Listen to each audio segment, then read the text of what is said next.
We're just getting the 2-minute warning here. That is when we expect the president to come out and to formally nominate Senator John Kerry. We're looking at Teresa Heinz Kerry there. She was really one of the people back in 2004 that created a lot of buzz and excitement during John Kerry's campaign. She was one of the people that a lot of people were drawn to, as well as Senator John Edwards, who was his running mate at the time back in 2004. She's there standing with the vice president. I want to bring in our Wolf Blitzer. Wolf, you remember that as well. You know, he's gone through a number of various posts, positions, and has really had quite an impact, not only in Massachusetts, but on the world stage. He certainly has, and it's interesting that, of course, his wife, Teresa Heinz Kerry, is there, the vice president. We saw Tom Donilon, the national security advisor to the president, Jack Lew, the White House chief of staff. Missing in this photo opportunity, though, as you well know, is Hillary Clinton, the current Secretary of State, and the reason being she is still not feeling well. She suffered a major bout of the flu. It caused serious dehydration. She fainted at one point and then suffered a concussion, and she has not completely recuperated. Otherwise, she would be there. Of course, Suzanne, you and I have been to many of these kinds of announcements, and normally she would be there, but she must really still be in pretty serious bad shape if she was not able to get it together and come over to attend this nomination by the president here in the Roosevelt Room as we're watching. Good afternoon, everyone. You know, when I took office, our nation was engaged in 2 wars, and al-Qaeda was entrenched in their safe havens. Many of our alliances were frayed, and America's standing in the world had suffered. Over the past 4 years, we've begun a new era of American leadership. We ended the war in Iraq, put the al-Qaeda core on the path to defeat, and we're winding down the war in Afghanistan. We strengthened our alliances, including in Asia, forged new coalitions to meet global challenges, and stood up for human dignity, from North Africa to the Middle East to Burma. We still, of course, face great challenges, but today I can say with pride that the United States is safer, stronger, and more respected in the world. In this work, I've been grateful for an extraordinary national security team. Tom Donilon has been a part of that, and I'm grateful to him. Of course, one of the most important people in this whole transformation has been our outstanding Secretary of State, my friend, Secretary Hillary Clinton. Hillary wanted very much to be here today, but she continues to recuperate. I had a chance to talk to her earlier today, and she is in good spirits and could not be more excited about the announcement that I'm making. Over the last 4 years, Hillary's been everywhere, both in terms of her travels, which have seen her represent America in more countries than any previous Secretary of State, and through her tireless work to restore our global leadership. And she's looking forward to getting back to work, and I am looking forward to paying tribute to her extraordinary service in the days to come. Today, though, I'm looking ahead to my second term, and I am very proud to announce my choice for America's next Secretary of State, John Kerry. In a sense, John's entire life has prepared him for this role. As the son of a Foreign Service officer, he has a deep respect for the men and women of the State Department, the role they play in advancing our interests and values, the risks that they undertake, and the sacrifices that they make along with their families. Having served with valor in Vietnam, he understands that we have a responsibility to use American power wisely, especially our military power. And he knows from personal experience that when we send our troops into harm's way, we must give them the sound strategy, a clear mission, and the resources that they need to get the job done. In an extraordinarily distinguished Senate career, and as chairman of the Foreign Relations Committee, John's played a central role in every major foreign policy debate for nearly 30 years. As we turn the page on a decade of war, he understands that we've got to harness all elements of American power and ensure that they're working together. Diplomatic and development, economic and political, military and intelligence, as well as the power of our values, which inspire so many people around the world. As John has said, we are an exceptional nation not because we say we are, but because we do exceptional things. And I'd say that one of the more exceptional things we've seen in recent decades was when John helped lead the way, along with folks like John McCain and others, to restore our diplomatic ties with Vietnam. And when he returned to the country where he and so many others had fought so long ago, it sent a powerful message of progress and of healing. Over these many years, John's earned the respect and confidence of leaders around the world. He is not going to need a lot of on-the-job training. He has earned the respect and trust of his Senate colleagues, Democrats and Republicans. I think it's fair to say that few individuals know as many presidents and prime ministers or grasp our foreign policies as firmly as John Kerry, and this makes him a perfect choice to guide American diplomacy in the years ahead. On a personal level, John has been a great friend. I've appreciated John's partnership in helping to advance so many of my foreign policy priorities, including the ratification of the New START Treaty. I've called on his talents and diplomatic skills on several occasions on complex challenges from Sudan and South Sudan to the situation in Afghanistan, and each time he has been exemplary. Of course, I also have to say thanks because John invited a young Illinois state senator to address the Democratic Convention in Boston. I was proud to serve with him on the Foreign Relations Committee under the tutelage of Joe Biden, and where we all became friends. But of course, nothing brings two people closer together than weeks of debate prep. John, I'm looking forward to working with you instead of debating you. Finally, I want to thank Teresa. As someone who came to this country as an immigrant, she understands the shining values that America represents to the world. As a former interpreter at the United Nations, she appreciates how our interests can be advanced in partnership with others. Teresa, thank you so much for being John's partner in this next endeavor.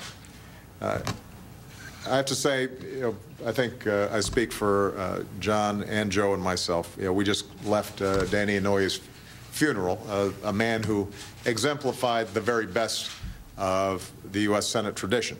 And so I know that, John, it won't be easy to lead the Senate that you love.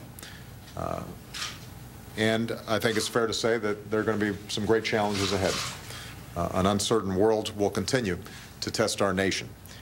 But even with all the challenges that we face, I have never been more confident, more optimistic, that if we act with wisdom and with purpose, and if we're guided by our values, and we remind what binds us together as Americans, the United States will continue to lead in this world for our lifetimes.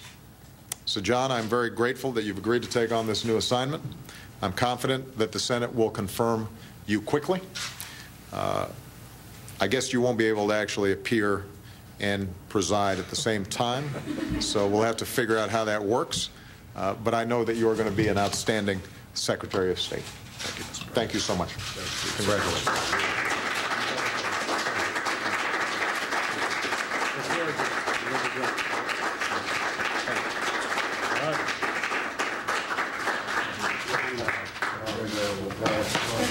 Is the country going on the fiscal cliff?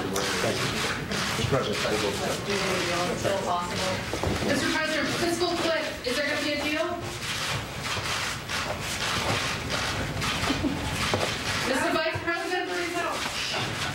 All right, you've been watching at the White House here, the president making it official. He wants Senator John Kerry as his next Secretary of State. We noticed, too, as well, a couple of reporters there always trying to get a little question in, if you can, if there's any reaction to the state of the fiscal cliff and the negotiations that are taking place in the White House and behind the scenes. I want to bring in our own Wolf Blitzer, as well as Elise Lavit and Jessica Yellen, to talk a little bit about what we've seen. And, Wolf, I want to start off with you here. There's no question about his credentials and the respect that he carries around the world. What do you think in terms of style, substance, and leadership? How would he make a different kind of Secretary of State than we've seen in Secretary Clinton?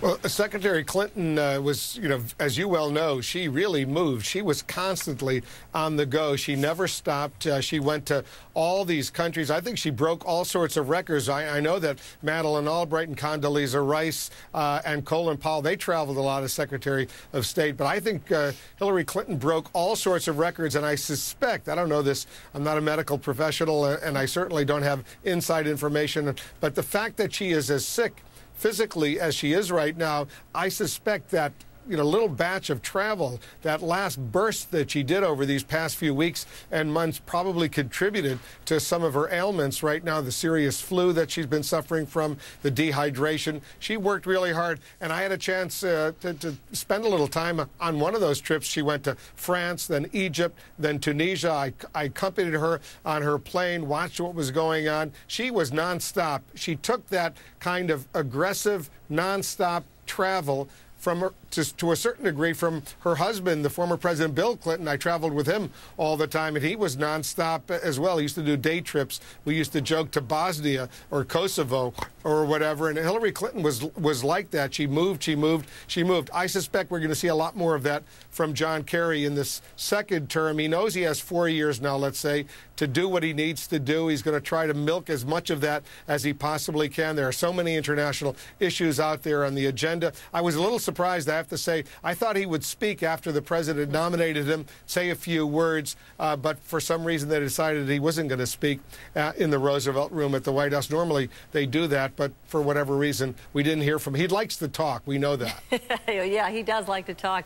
And we know as well Secretary Clinton, when she was the First Lady, traveled quite a bit as well around the world. I want to bring in Jessica Yellen to talk about what is next here. The president seemed pretty confident that the nomination was going to be passed. It was going to get through.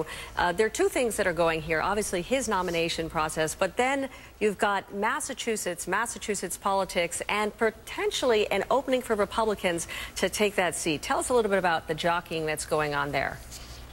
Well, Suzanne, there will be an open Senate seat. So first, the governor of Massachusetts will have an opportunity to appoint a caretaker to fill the seat for a temporary period of time. And sources tell me that could potentially be Ted Kennedy's widow, Vicki Kennedy, but she would be interested in doing it only for a short time. She would not run for the seat.